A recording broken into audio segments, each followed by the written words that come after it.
শুনছিলেন Karnaphuli income tax সংবাদ শিরোনাম। এবারে বিস্তারিত। যুক্তরাষ্ট্রে নিজেদের ৪৯ বছর পূর্তি উদযাপন করছে শিশু কিশোরদের নিয়ে সংগঠন কচি কণ্ঠের আসর। বাংলাদেশ, যুক্তরাষ্ট্র, নেপাল, ভুটান, ভারত ও আফ্রিকার কয়েকটি দেশের দরিদ্র শিশুদের ভাগ্য পরিবর্তনের লক্ষ্যে ১৯৭৬ সালে প্রতিষ্ঠিত হয় সংগঠনটি। রোববার নিউ ইয়র্কের ওয়ালফেয়ার মেরিনা পার্টি হলে দিনটি উপলক্ষে সাংস্কৃতিক আয়োজন করে তারা। এতে স্প্যানিশ, আফ্রিকান, ভারতীয় ও বাংলাদেশি শিশু কিশোররা নাচ, গান ও আলোচনায় অংশ নেয়। কচি কণ্ঠের আসরের প্রতিষ্ঠাতা ও প্রেসিডেন্ট হেমায়েত হোসেন বলেন, আমরা কাজ করছি সমাজের পিছিয়ে পড়া জনগোষ্ঠীর শিশুদের নিয়ে। তাদের নিজ নিজ মা বাবার সাংস্কৃতিক কর্মকাণ্ডের সঙ্গে জড়িয়ে রাখতে কাজের পাশাপাশি স্বাস্থ্যসম্মত পরিবেশে বেড়ে ওঠার ক্ষেত্রে নানা দিক নির্দেশনা দিয়ে আসছি।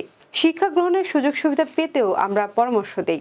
তিনি আরো বলেন, ২০০১ সালে আমরা যুক্তরাষ্ট্রে কচি কণ্ঠের আসরের কার্যক্রম শুরু করেছি। এ পর্যন্ত ৮টি রাজ্যে কচি কণ্ঠের আসরের কার্যক্রম সম্প্রসারিত হয়েছে। সদস্য হিসেবে ইতিমধ্যে তালিকাভুক্ত হয়েছে ১০,০০০ শিশু কিশোর।